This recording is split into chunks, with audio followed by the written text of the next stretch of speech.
Paid promotion. What is it? Well, paid promotion is paying for any media space or placement, usually ads or advertorial, that are targeted towards your individual audience segmentation. Paid promotion is a great opportunity to identify whether your content is working, whether the marketing message resonates with your audience, and also allows for great scale and reach for your marketing message. So what are the benefits of paid promotion? Well, ensuring your content reaches the right audience at the right time by essentially making it visible in their newsfeeds, maximizing your reach, and getting your content seen by the right amount of people to make it worthwhile investing in creating it in the first place. And also brand visibility, essentially by increasing your brand awareness, making sure that people who essentially may have never heard of your brand or your business offering before are very aware by seeing your content that's been boosted into their news feeds. It's worth noting also here that spending good money after bad makes no sense. If you've created a piece of bad content, don't necessarily throw a huge amount of paid social behind it to help it achieve business objectives for the sake of it. Try to learn and move on. A common mistake for content marketeers is investing heavily in content creation, but not necessarily putting a decent paid budget behind it. So what you can have is a situation where you've created a big budget piece of content, but the value in your return is quite low. We often operate by the mantra that if it's worth putting the investment and time in creating, it's worth promoting. So having an adequate spend support for all of your content would make a lot of sense, especially if you're spending a lot of money in content creation. Giving it a fair chance and giving it visibility on the social platforms so audiences can see it and engage with it. As mentioned previously, the social platforms are moving to introduce algorithm-based news feeds. But what does this mean? Well, first, the platforms state that it will improve a social media user's experience on the platform by prioritizing the content that is relevant to them, that has been peer-reviewed and essentially is popular within their own social circles. Secondly, the social platforms themselves, as previously mentioned, can generate revenue by charging brands to access the newsfeed of these users or of news users who essentially aren't aware of them or seeing their content through their social circles. The three things to be very conscious of here are visibility. Visibility is lower, even more so, for businesses within the social newsfeed. Media networks and media publishers get a higher interest or get higher visibility within the newsfeed. This is again a victim or a benefit of the algorithm, depending on which side of the fence you're on. Budgets need really to be garnered towards proper social investment, in the same way that an awful lot of businesses carve out a TV advertising or a print advertising budget for the year. And lastly, making sure that you adapt with formats that work for you, investing in maybe trialing new innovations, but always making sure that you're learning from your experiences and you're adapting your social media advertising plan. The ways in which you can place social media advertising generally come in two formats. This is how the social media platforms charge you for placing your advertising. One of these formats is auction-based and one is fixed-based. We're going to go through some examples of how auction and fixed can impact your social media content promotion strategy. In a social space, auction-based advertisements can charge you based on your cost per like, your cost per engagement, your cost per fan acquisition, or indeed cost per conversion. Fixed social media advertising placements are generally around cost per impression. These are where you're charged a fixed price and you're not competing with other brands. Essentially, a fixed piece of inventory might be a banner or a homepage takeover, whereas an auction-based piece of advertising might appear in a newsfeed, but is also competing with 3 or 4 pieces of content that are all looking for that exact same target audience. You will achieve better reach and better consistency for your auction-based if you have direct content copy, if you make sure that your relevancy is absolutely high-end, and that your content is perfectly produced. With search advertising, this is largely based, again, on an auction system. Determining your right keywords that your content and context isn't misleading for your audiences, and that any imagery that you use is highly produced and looks great, will help you achieve a higher relevancy ranking with the individual search platform that you place your advertising on. Fixed formats are a little less frequent here. On display advertising, again, as discussed, fixed items might include homepage takeovers, skyscraper ad units, banners, or mid-page units. Largely, these are negotiated at a fixed rate with the media owners themselves. So, for example, if you wanted to run a homepage takeover on perezhilton.com, you might brand either side with your individual brand and you'll be set a fixed charge for that. Whereas if you were running a Google display campaign, that would be based on an auction basis across a wide variety of Google affiliate websites. So being very aware of the two individual types of format buying will help you adjust your message accordingly. In terms of the media outlets, we've discussed digital display, as some of these individual media outlets also charge an auction-based format, depending on how many sites are part of that media conglomerate. Other concepts to consider, and especially which is becoming increasingly unpopular in the media outlet space, are native advertising. This can be advertising which is essentially a more online and digital version of the old school advertorial based content, which sits within the normal newsfeed of regular content on the media outlet. This is becoming more and more popular at the moment. And lastly, bloggers and influencers. There's not really an auction-based system here, but this is very much a rate card of fixed prices. Some bloggers charge maybe $200, $300 for a tweet or an Instagram post that endorses your product.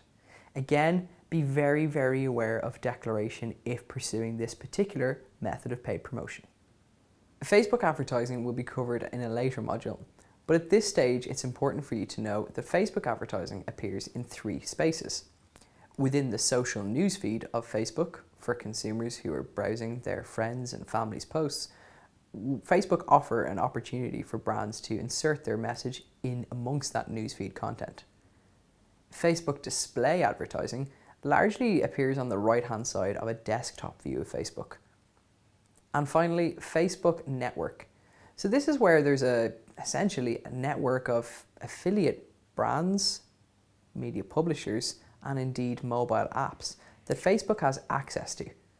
Ads can appear here essentially outside of Facebook, but are displayed through Facebook's ad buying process. With Facebook advertising formats, it's very important that you're mapping each of your ad placements to an ad objective. On this slide, you can see a number of ad objectives that Facebook offer up within their self-service platform. Matching your ad to an ad objective will help you achieve the best reach, relevancy, and engagement for your piece of content.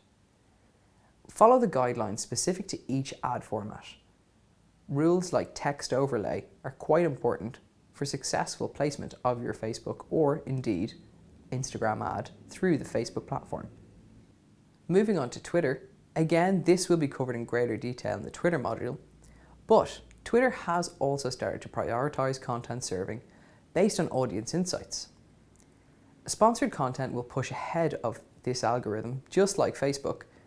The formats are designed essentially to align to a business objective. Some formats include just text. Where possible on this, include links, include mentions of other users, and hashtags for your campaign. Summary cards preview website content with a short description and an image. These also utilize a call to action button, so make sure to fulfill yours. Image cards allow for a single image or maybe a 4-image gallery, depending on what your content objective is. Player cards allow for audio, video, and live streaming content formats. Product cards showcase a key product and their details with a shortened link to convert your audience in a more effective way. These are great if you have an e-commerce perspective to your brand or business. Lead generation cards are great little tools for capturing user details directly within a tweet. From the click of a button, a user can capture their individual email and send it to your brand or business. Mobile app cards allow an app summary and a download call to action button. These can be tailored for iOS or Android phones. The Facebook-owned platform Instagram has introduced great advertising formats to help content reach more fans. Always make sure to connect your Facebook and Instagram accounts before activating any Instagram advertising. Some format objectives for Instagram advertising include app download, video views, or clicks to website. And Instagram also benefits from really powerful targeting tools worked into Facebook's ad manager. So make sure you're targeting effectively. Google-owned YouTube has a number of advertising formats available to social media marketers. This will help your video content achieve more views. Some of these formats include Google AdWords for video, which enables pre-roll content and what we call video on demand. Multiple auction formats, which allows your video content to essentially compete with other people's video content throughout the Google Display Network. Fixed formats, which are, as we've mentioned before, the likes of banner ads, interstitials, and mid-page units. And also great targeting, which is utilised through Google AdWords panel. Here's an overview of some of those YouTube formats available to content marketeers.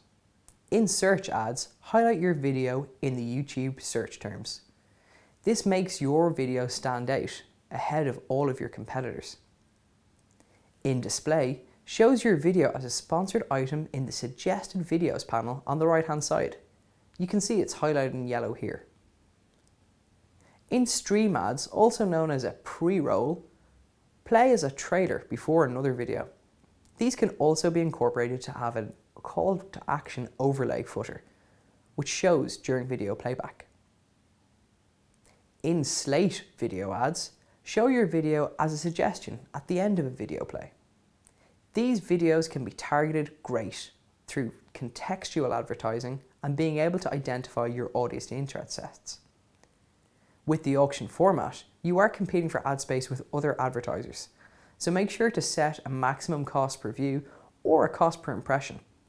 Try to outbid other advertisers for your content to be seen ahead of theirs, but make sure to keep an eye on your content marketing budget so these costs don't spiral out of control. Here's an example of YouTube's fixed inventory format. You can see this has been booked by car brand Toyota. On the top, they have a headline banner and a mid-page unit. Digital ad formats are generally booked directly with a YouTube sales representative.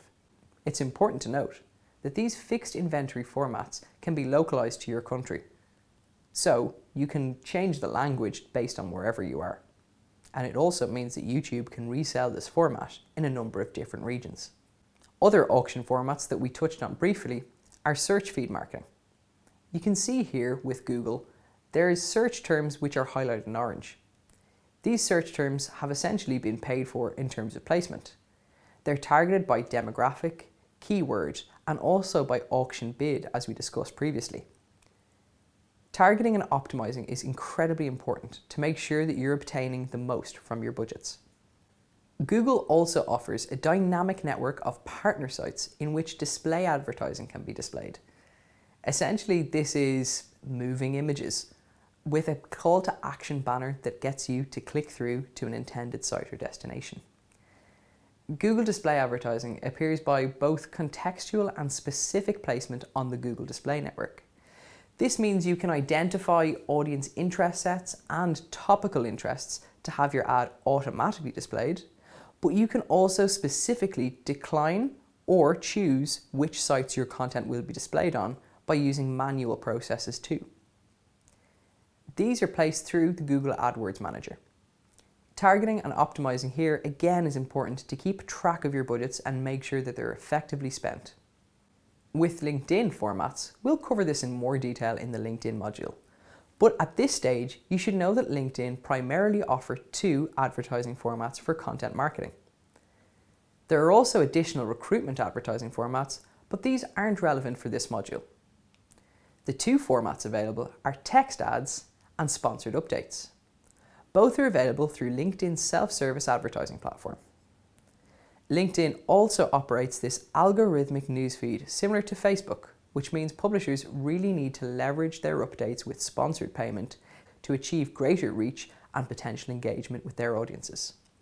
Text ads. These are largely display ads which run alongside profile pages. These can incorporate an image and a line of text. Largely, these should always include a call to action. Sponsored updates can be content like articles or posts from an individual or a business, which can be sponsored and pushed into more users' newsfeeds. These are very similar to a Facebook promoted post, and the newsfeed that LinkedIn use is called Pulse. Snapchat's advertising formats are a little more difficult to activate, as we mentioned previously. Finding information about this can be challenging, as there's no self-service option available for brands at the moment.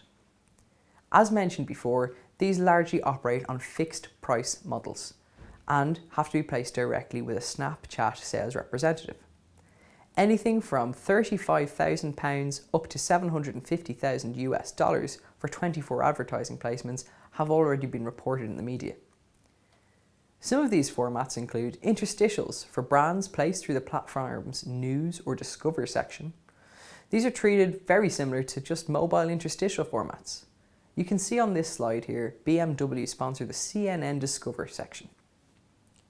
Sponsored filters are an engagement-orientated and very innovative format for users. Essentially, a sponsored filter allows a brand to custom design a pure engagement with a consumer. These offer a really fun and novel way to engage, however, it can be a very expensive proposition. The example here from Cadbury was the aforementioned Easter launch of their cream egg campaign, which saw a very bespoke, custom creative where fans could essentially create their own cream egg moment. And lastly, sponsored stories will add a brand stream of content into the organic newsfeed of users. Essentially, content really is consumed by Snapchat users largely by the brands or businesses or indeed users that they follow. With a sponsored story, this negates the need for anybody to be following you and pushes your content straight into their newsfeed. Currently, there's only one form of paid promotion format on Pinterest. This is sponsored pins. A great format for driving traffic if you have an e-commerce perspective, as there is a buy button included with this format. Reddit offer promoted posts as a sponsored link to a thread on the platform. This can be placed either on the Reddit homepage or within a dedicated subreddit. Your budget and impressions and frequency will limit, essentially, how many people get to see your piece of content. It's very important to note that while this is a paid placement and the nature of Reddit is upvotes and downvotes, your paid placement won't be removed from the top spot despite however many downvotes it may end up getting. This is great for getting great visibility for your brand message on one of the Reddit subedits or on the main page. Tumblr's sponsored posts allow publishers to reach an intended audience through a self-service platform. This is activated on the newsfeed of your intended audiences. Essentially, content can be text, image, or GIF-based, GIFs being incredibly popular on the Tumblr platform. Targeting can be used, and also using hashtags on the platform is advisable. Here we'll look at the various mechanics by which social content can be promoted. Firstly, paid social advertising. As we've discussed, this involves getting your content or your message into the social news feeds of your intended audiences. These are generally activated through self-service platforms available through the individual social media platforms. Search and display advertising. These are ad formats which generally appear in the search newsfeed of an individual website. They can involve digital inventory in the examples of an MPU or a mid-page unit, a skyscraper, or a headline banner. Search advertising generally appears in the search terms as a highlighted search result pushed up to the very top of the results. Paid syndication is where essentially editorial content is used in an advertorial way. This helps get your brand or your business objective out to a wider reach and a dedicated media publisher audience. And lastly, paid bloggers or influencers. This is where you place your brand message or your business objective through the platforms or the channels of a key influencer or a blogger. Really, in this space, you need to be considering how much you need to declare to comply with your local advertising standards authority. Anything that is an advertisement that has been paid for needs to be declared and transparent as such. When considering these ad formats and these advertising place mechanics, it's very important to note the increased usage of ad blockers. Ad blockers are a piece of software that operate as a plugin to be used on a desktop computer in the internet browser or on a smartphone that essentially will block search and display advertising from appearing on that user's phone or indeed on their desktop computer. The real difficulty in this is a lot of media owners and media publishers rely heavily on the revenue generated by these display advertisements, and the usage of these ad blockers prohibits generation of revenue for these sites. This has led to the rise of what we call native advertising, which essentially can't be detected or blocked by an ad blocker. Here's a great example of native advertising from media publisher BuzzFeed. They're the leading publisher of online native advertising and have actually moved their entire business model to depend solely on native advertising. You can see within the newsfeed the native ads have been clearly declared as native advertising, but the quality of the content that lies within the articles is so high and is so engaging and right for the BuzzFeed audience that these still receive great click-through, engagement and reach with the intended consumer audience. This is a great example of how to overcome an issue such as ad blocking within your content promotion strategy. Media owners are driving the adoption and collaboration process behind native content and finding room at the table for everyone, from the brand marketeers to whatever agencies they're using and the media publisher's own editorial staff. They believe the best way to operate is actually to have everybody input into the creative process. Take, for example, the brand marketeer who knows their audience implicitly. They will have similar interests and similar identifications of end user goals that the media publisher will have. Likewise, the media publisher knows their audience better than anyone else. And being able to incorporate an element of creativity from any potential agency that's involved all makes everything work much better and actually delivers a much more integrated product and higher results.